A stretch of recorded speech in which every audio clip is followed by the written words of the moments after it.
Hey everybody. I just wanted to make this video just as a kind of extended thoughts to the acceptance and loss culmination episode that my friend Gus and I did a while back ago. And here I have our friend Sekani, who's a really good friend to Gus, and he's going to tell his side of really what happened with Gus's brother. So just because he's a witness to the story. So, without further ado, do you want to tell your side of the story, Sakani? Yeah. So I knew a decent amount of what had happened prior to what happened to RJ. I have been friends with Gus in second grade, so I've essentially been integrated into their family. I knew that he had bipolar.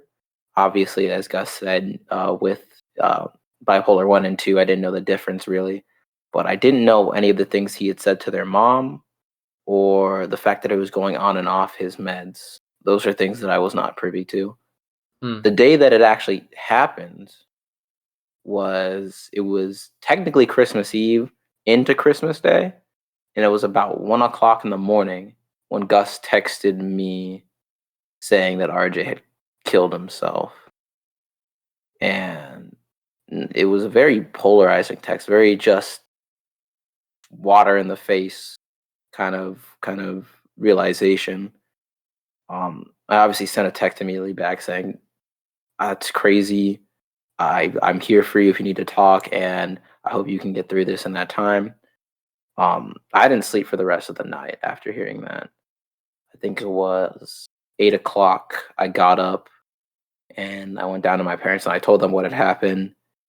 And my mom immediately sent a text to Gus's mom saying, wishing her all the things you would to someone like that.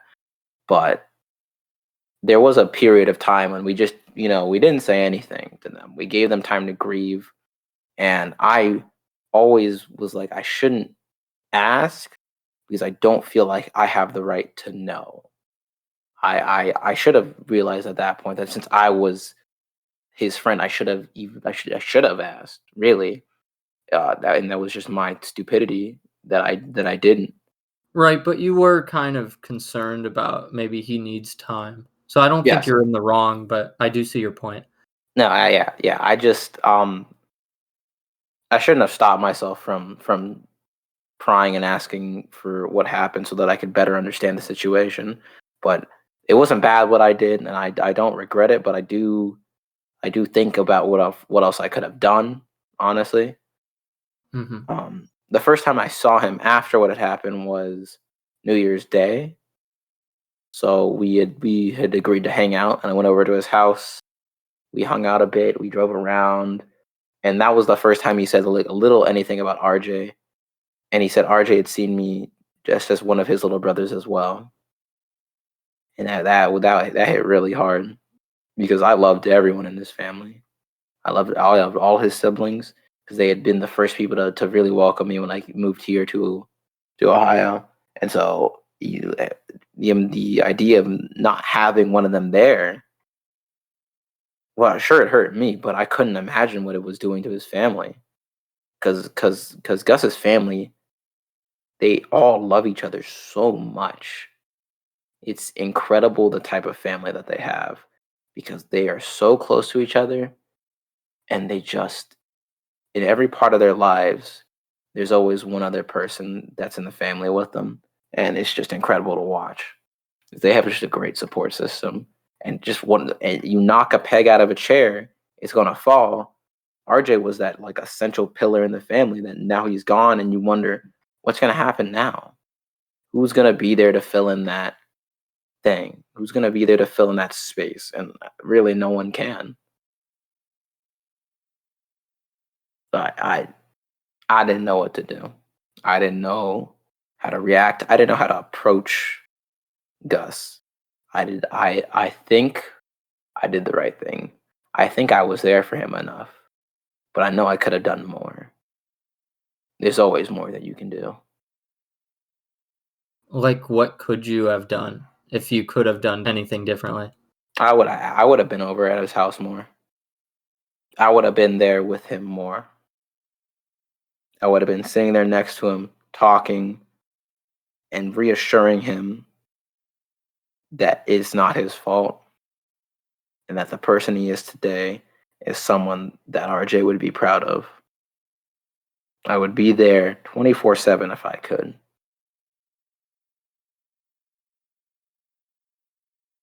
And you two were starting to go to separate schools, right? Like this was when he was going to the Great Oaks. Junior year was the first year he had gone to the Great Oaks. So we had been the amount of time we could see each other was limited and it was definitely waning. So it was just a time of just lack of contact. We always kept in contact when we talked, and we always played games together late into the night. But Right. So it's just it's just really interesting seeing how, of course, the family is deeply impacted by this event, and really just anything of this nature. But what's interesting is just how it affects everyone else outside of it, you know? yeah, yeah. RJ did touch. Gus was right. RJ did touch a lot of people. He had an impact on this community. And when that person that makes the impact is gone, you kind of leave everyone wondering, well, then where am I? Where do I direct myself? Really, there's no one to pull me in to bring me together with these amazing people anymore. At that point, the responsibility falls to you. What do you mean? I don't know. I a person like RJ is like the person you want to talk to. Someone who seems so bright that you can't help but get yourself involved with him. Mhm. There's someone you think, dang, he's really cool. Someone like a 5-year-old will look at the older kids and say, dang, those 10th graders look really cool. They do Yeah. all these cool things. Someone that you sometimes base yourself off of, really. Yeah. But now that he's not there, now that those role models are gone, now that that person that's so bright you want to get into is gone, what do you really do anymore? What do you look for a replacement? No. No. You're lost a little. Really. You're just kind of lost.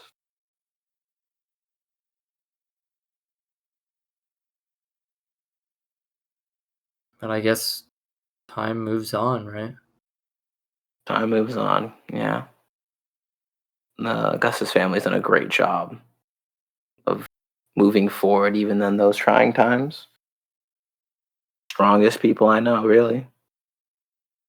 Strongest people. They put a smile on their faces, even if it's hard. They they're just incredibly strong, and that's all I have. That's all I can say about them. You just have to move forward, I guess. There's nothing, like, after a while there's nothing you can do, I guess. Really, you can only remember. The best thing to do is remember them and keep them in your heart as you move forward. Right. So I guess, do you have any like words to say to the audience of just like, There are I don't, people in this world. I do have something to say. okay. There are people in this world who need someone strong to be by them. When things detrimental happen, when someone loses someone, you have to be there. If you call yourself a friend, you got to be there. You have to be there for them. There's no excuse. There's no There's no excuse in the world not to be with someone who's lost someone close to them. If you can think of one, you're not their friend.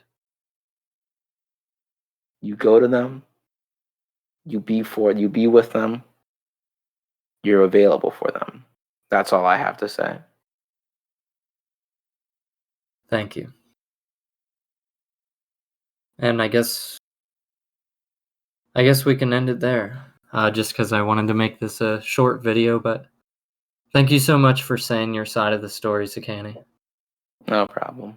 I know it was a really hard event for everybody who was involved. But it just makes me really, I guess, puts me at ease to know that you were there for Gus and you guys came out all right just because of your support and your strength. So I guess just know that people appreciate you for that. Thank you. And thank you for doing what you do. No problem. Even though it's not really my place to say that, but yeah. But yeah. This has been our little segment of extended thoughts to the acceptance and loss video. If you haven't listened to it yet, probably should have, since this video would have made a lot more sense. But anyway, thanks for listening. Try to make a difference to somebody's life if you can, and I'll see you guys next time for another episode of Culmination.